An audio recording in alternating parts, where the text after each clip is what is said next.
بركات أو سيدي ذو كلا نحسنا لوجا أو بورن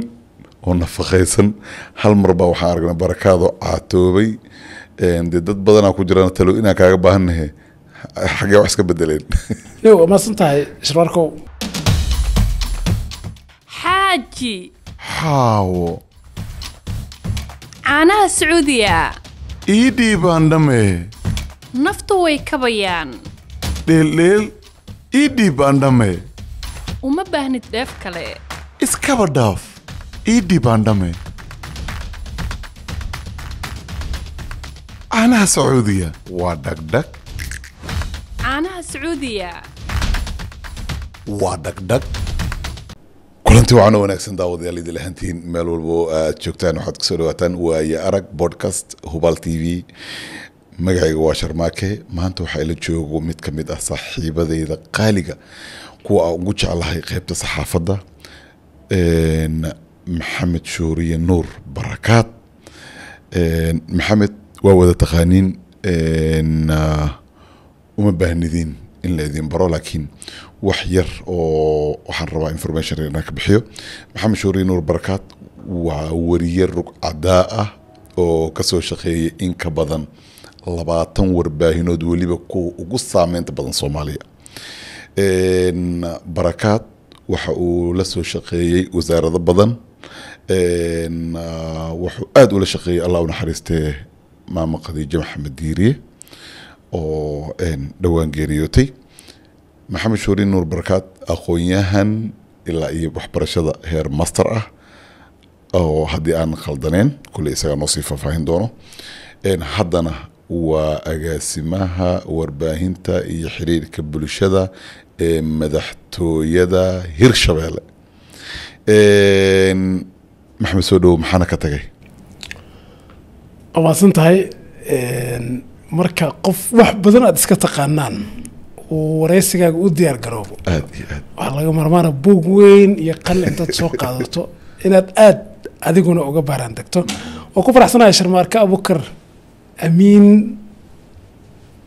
قرح جوج يقرب جوج اسكو جرا ميكسد هذا ما سنت صاحبك Sharmaarka Abukar أمين رمهانتي هذا وقف فرح سنة هاي بودكاست جواي أرق يهوال تي في أو أديكو أساس كذا لهيد إن ما أنت جوب جوج هاي ميكروفون هذا سنة وكلا أنا جواي غير يارين وكتب إنترنية إيمين كمرك الله أركو قف أوني أمبال السوق جري لكن تسوى كدوة تاني مركا وواي أرقنيمو يو إن وحيابه ويهو نبضين هنا سجورنا وكفر أحسن هاي ده كان وقت كدير رنتي مثلا كل واحد لما تنصر الكورة إسبرشاديني يو إسلجانقات كني أي حيت وكما هذا علنا يا أنت تشكتي iyo in kale hadda aan la ogeyn buu jiri karaanay laakiin sheekadu bad inay noqoto ayaan rajaynayaa marka Sharmaarka Abukar Amiin runtii waa ka mahad celinayaa waad iga mudneed si kasta waqtigii ugu yaryahay inaad ay haleesho waxaan aad iyo aad ugu faraxsanahay adiga oo Hirshabeelle jira shaqooyinkaaga badan yihiin oo xaaladda hadeertaan ognahay isku korinta iyo meesha ay wax marayaan إن ويا أرجع صفر يسوي لفتك وحيتها شرف وين وأنا كأجمع هذا علينا وحرجينا أضو إن حلك هذا هاي حلك وين هاينا إن أكو رستو كواد اللي دونتو أن ليلين ويجري وإسكابل وفي عنته وحلها تجابة ده تجابة أنت هذا أنت حلنا وإسكيمانا ين أديكو هير صراحة أما مدحوينا أما إن وزير أهنا هدو إلى يردو أركنا إن محمد شوري نور بركات صاحبك waxaa tahay hadda isla soo jabnay barnaamijyada ciyaaraha barnaamij oo waxaa jiray maalinta adiga ah joojisay iyo ugu dambeysay arrimaha bariga dhacayna maqlo magaalooyinka Liibiya iyo Benghazi iyo Tripoli iyo Liibiya arrinkeeda aan maqlo marka adiga wax tabinaysa ugu dambeysay Damascus kamid ah Suuriya waa kacdoonadii Carabta aad la socotay barnaamijkii ogaal keenan ka bixi jiray waliba dadku mar dhaxay ogaal la qabsadeen magaca loo soo guuray maanta iyo dhacdooyinka caalamka ayaa markii hore la oran jiray warka dabadeed ayuu soo gali jiray kooda doornimo 30 daqiiqo oo soddon daqiiqo socon jiray waxaana looga warrami jiray guud ahaan siyaasadda arrimaha dibadda iyo meesha ay marayso dadkuna waqtigaas waxay aad ula socdeen kacdoonkii Tunisia ka bilowday dalal kale si salfaday madaxdooda waxaan xilligan barnaamijkaas waday ka mid ah aan xasuustaa in subax hore oo aroor ah barnaamij la dhihi jiray waxaa jirta barisama qaybta koowaad allah u naxariistay Yuusuf Axmed Abubakar Keenan ayaa subaxa soo saare ka ahaa geerida hogaamiye alqaacida Osama bin Laden oo habeenkii dhacday laakiin xilli dambe ahayd subaxii aroortii waxaan ahayn aniga Yuusuf dadkii ugu horeeyay ee si toos ah u tabinaya subaxaas barnaamijkaas oo si weyn dadka Soomaaliyeed ay ula socdo marka siyaasadda gudaha tan dibadda iyo sportka intaba nasiib aan u yeeshanaa ka soo shaqeeyo aan qaldaneen taa waxaa jiray documentary oo dilkii Usama ka samaysan qayb weyn ah ku lahayd oo diyaarintiisii iyo arrimaha bariga dhacay adiga maalintaas oo dhanba dhacdooyinka oo la wada aaday waxay ahayd arinta oo dilka bin Laden yar waxaa jiray lidii jiray Liibaan Cabdullaahi Muumin aad iyo aad ugu dambeeya talo isagana malaha waa joogaa Liibaan waa joogaa howlo kale u leexday oo dhinaca warfaafinta uu ka weecday waayadii dambe laakiin soo saarayaasha firfircoon ee waqtigaas aad caawin jiray nin waxaa jira isna Salaad Culus oo la yiraahdo oo jaamacad uga soo baxay Suudaan ayaa ka mid ah dadka ila soo saari jiray barnaamijka ogaal laakiin barnaamij wuxuu ahaa runtii aad cajiib u ahaa waayahay podcast-kan wuxuu daarnaanayaa saxaafadda siyaasadda ka shaqeysa labadaba waxyaabaha gaarka ah ka xasuusata Allah u naxariistay maama Khadiija Diiriye ilaahay wuu ku roon yahay shabaab iyo saxaafadda xiliyadoodii adka dilalkii wariyaasha inta badan saaxiibada ay ku baxeen waxaa jiray maalin ku xanibneed oo aan ogaa liido weerarkii dad qaar ka hadlay January 2016 exactly dad badan baa ka hadlay laakiin sida hadda aad u sharaxi doontid uma leyn ma qof inuu u sharaxi karo sababtoo xirfadii saxaafadda baa ku raacsan intaan gudbin wax yaraan kula kaftame afmaayiga si isku tiin aadaan u fahmaa lahjada maayiga aadaan u fahmaa laakiin inaan ku hadlo igu adkeed waliba meelo badan oo looga hadlaan tagay meelaha sida adag looga hadlo xudura kamid ah mugtaa magaalooyinku laftirkooda iyadoo looga hadlo ayay sii kala adag yihiin run ahaantii xarumo warbaahineed oo aan la shaqeeyana warka mayga uu ku jira sababtoo ah Soomaaliga saad ka warqabtidba may iyo maxaa tiri waaye waana bulsho runtii ixtiraam weyn aan u hayo oo saaxiibo badan aan ku leeyahay Maxamed Shoori ilaa iyo imise eray oo may isku dayi karaa runtii erebixinta oo afka mayga erayo saameyn leh oo soo jiidasho leh ayaa jirta runtii waxaa igu soo dhacay markaa sidaas tiraahdeed nin saaxiibkay Maxamed Nuur Cabdullaahi la oran jiray oo suxufiyiinta ugu waaweyn gobolada Bay Boqol kamida Muxudiin Xusni saaxiibkay igu soo dhacay laakiin Maxamed Nuur wuxuu ahaa soo saaraha warka mayga idaacadii la oran jiray Radio Barkulan ama RBK oo aan ka wada howlgalnay wasiirku arrimaha bilcaamaha marka la yiraahdo kale geeka kan orn ahaantii mugtahay qof shaqadiisu ay tahay inuu warka qaab maay u baahiyo maalinba waxbaad ka kororsanaysaa marka qaarkood banoonigu lugta kubadda cagta marka artina tiraahdo marka ninkan shuriya laftirkiisa lama sahalsan saddex oo mahmaha oo maay isku dayi kartaa saddex mahmaha oo maay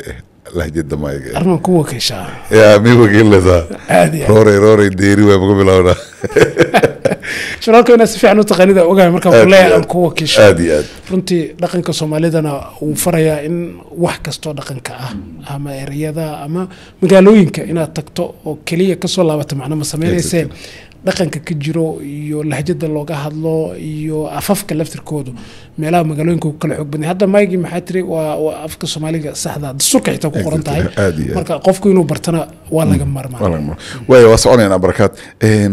intaan su'aalahayga caadi u gudbin wax yar oo isfurfuritaan baan rabaa jacaylka isku tiin runtii jacaylku waa waxa kaliya aadanuhu uu si dhab u dareemi karo runtii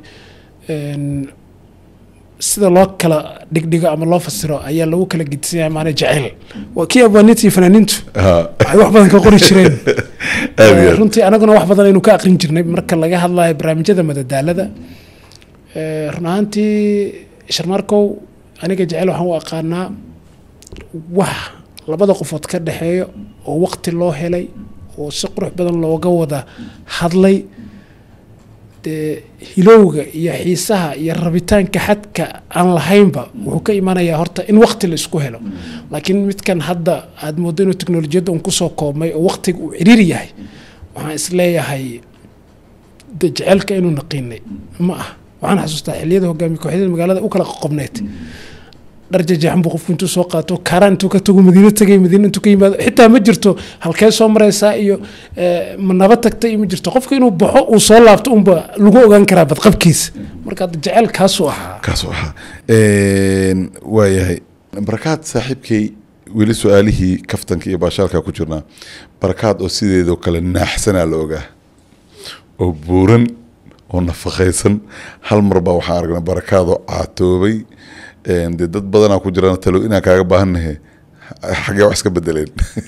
maasan tahay shirwarkow caadiyan qofka wuxuu samaystaa jadwal noloshiisa ah waa saxoo dadka hilibka lagu tiriyaan ahaa waagii hore laakiin waxaa nasiib u yeeshay inaan sameeyo garoon iyo jim aniga aan leeyahay 3 sano ugu horeysana tababarka ugu horeeyana aan ku sameeyo markaa sport ka shaqeynayana garoomadan tagaayo ciyaartooyda qaranka la safraayay meelaha ay tababarada ku sameeyaan tababar kula qaadan jiray soo waxa sahlanaatay marka shuuriye kale inuu maanta soo muuqdo oo hadda labadeena qofkiina arkay ana li maleyna inaan shirwarka soo xujiraan lagu leeyahay marka qofka isaga jadwalkiisa iyo sida noloshiisa maalinlaha ah uu ku guda jiro ayuuna ugu sameeysan karaa caadina markaa kadib waxa ii baxday waqti kastoo aan fursad haysto inaan banooni ciyaaro inaan gym sameeyo inaan orod sameeyo hadba maalinta markaas meesha igu idlaatay ku xirantahay haddaan gobol joogo iyo haddaan magaalo joogo iyo haddaan miyi joogo schedule-kayga ka mid tahay inaan caalamiinta dabiici ah sameeyo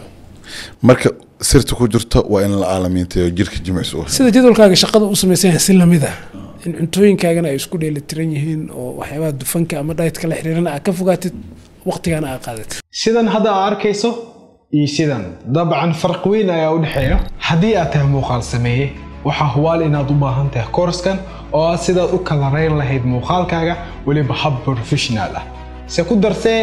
ma jiro koorskan koors lamid oo ku baxa afka Soomaaliga kaasoo laga helayo internetka koorskan wuxuu awood kuu sii doonaa in muuqaalkaaga looga aad u bedeli karto Rec 709 kadibna aad u marsiin karto color processingka isticmaalida midtones highlight iyo shadows intaas iyo xogo kale oo dheeri ah mid soo ogsoono quruxda muuqaalka door weyn ayuu ka ciyaaraa kalarka isdiiwaangelintu way socotaa waxaana la qaadan doonaa tiraaci man oo arday ah haddii aad u baahan tahay faahfaahin ama xogo intaa ka dheeriga ah nagala soo xiriir nambarada shaashada kaaga muuqda saaxiib haddii aad nagu cusub tahay nagu soo biir adiga oo kaliya ayaa guushana ka dhiman follow dheh ama subscribe page-keena mahadsanid